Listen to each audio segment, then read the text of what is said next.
They've done this before. This is the same setup as 2020. And they can do it again. Okay, so I want you to really pay attention here because what I'm about to walk you through is not speculation, it's not fear-mongering, and it's not clickbait.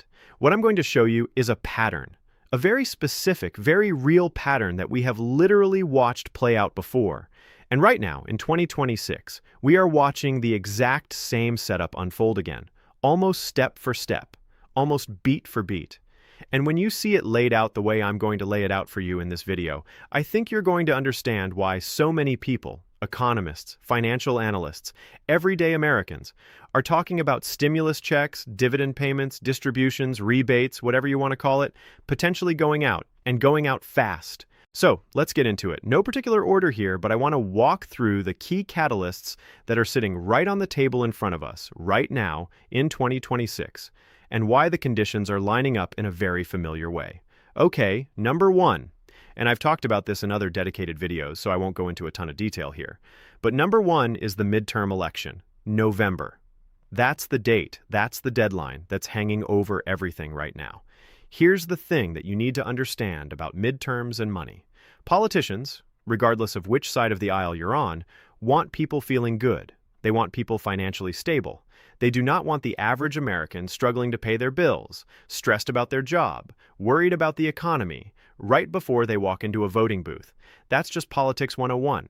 It's not new, it's not a conspiracy, it's just the reality of how this game works. Now, the president has talked multiple times, tons of times actually, over the last several months, about a dividend payment, a distribution, basically putting money directly back into people's hands. The Treasury Secretary has talked about it. The Economic Advisor has talked about it. The Press Secretary has talked about it. Lawmakers on both sides have discussed some version of this. We're talking about the idea of something in the range of $2,000 per person. And here's what I want you to think about. If they're going to do something like that, if they're going to issue some kind of distribution or dividend, when do you think they're going to want to do it? After the election? No. They want it in people's bank accounts before November. Ideally timed to hit maybe October-ish. Close enough to the midterm to make an impact, but with enough time for it to actually process and land. And look, I know what some of you are thinking. Oh, great. Another promise of $2,000 that turns into $1,400. And honestly, fair point. Because remember what happened back in 2021. They literally sold us a $2,000 check, told us it was $2,000, it was all over the news, and then it showed up as $1,400. They shorted us $600, and we had to just sit there and accept it. So yeah, I get the skepticism, but here's the difference. That was framed and sold as an economic relief check.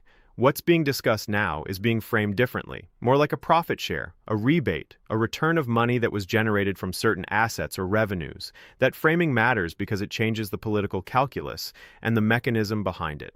But regardless of exactly how it's framed or structured, the bottom line is this. The midterm is a massive incentive to put money in people's pockets. That's catalyst number one, and it is a big one. Okay, here's where it gets really interesting.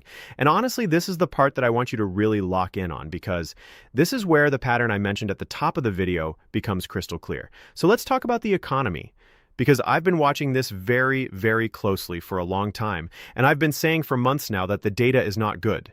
The data has not been good, and it keeps getting worse. Let me explain how economic stimulus actually works because I think it helps to understand the why behind all of this.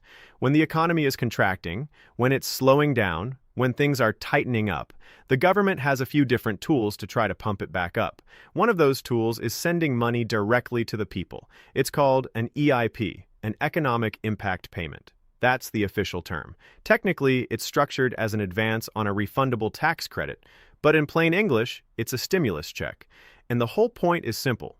Put money in people's hands, people go spend that money, that spending injects cash into the economy quickly, and you start to see things move again.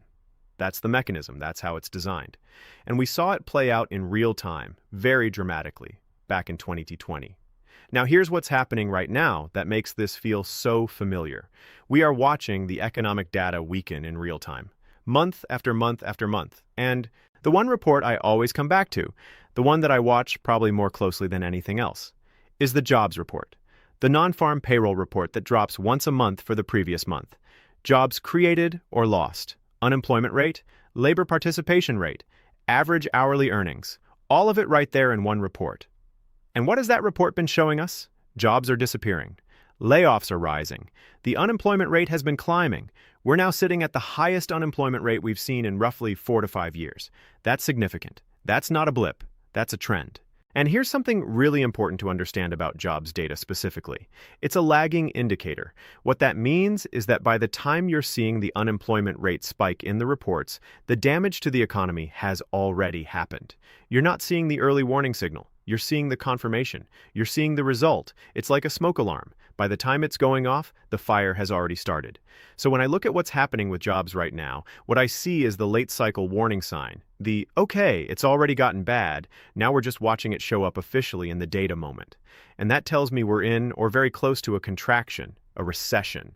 And a major one is being forecasted by a lot of serious economists and financial institutions for 2026. Now, and this is where the 2020 comparison really hits hard. Here's what happened back then. Early 2020, things start getting weird. The economy starts shutting down, and within literally weeks, not months, not years, weeks, lawmakers pass the CARES Act, a $2.3 trillion package. And sitting right inside that package, $200 stimulus checks going out to Americans, direct deposits, paper checks, however you were set up to receive them. Then we got another round. And another round after that, because the economic situation warranted it, because when the economy contracts hard and fast, the response from lawmakers is to move fast. They scramble, they pass massive multi-trillion-dollar packages, and those packages contain stimulus, direct payments to people. Now, was 2020 a unique situation because of the pandemic and because we literally shut everything down ourselves? Yes, in some ways. The speed of the contraction was unlike anything we'd ever seen because it was self-induced. We literally closed the economy. But here's the thing. The economic result was the same. Contraction is contraction. Recession is recession. And the government's playbook? It doesn't change that much. The setup we're in right now in 2026 is slower moving than 2020. It's not a light switch. It's more like a dimmer being slowly turned down. But the direction is the same, and the indicators are telling the same story. Weakening jobs, rising unemployment, slowing economic activity. Forecasts of a major recession. That is the same setup. That is the same foundational environment that led to stimulus going out in 2020 and 2021. And one more critical thing to remember here. We don't get an official recession declaration until a minimum of 6 months after we're already in one. That's just how it works. The analysts and economists who officially call recessions, they look backward, they analyze data, they confirm, and they announce, usually 6 months to a year after the fact. So we could literally already be in a recession right now and won't get official confirmation until late 2026 or even into 2027. Does that mean we should wait for the official announcement before we pay attention? Absolutely not. Because by then, you've already felt it. You've already lived it. The confirmation just tells you what you already knew. Here's what makes 2026 genuinely unique, and why I keep saying this is a very, very interesting time.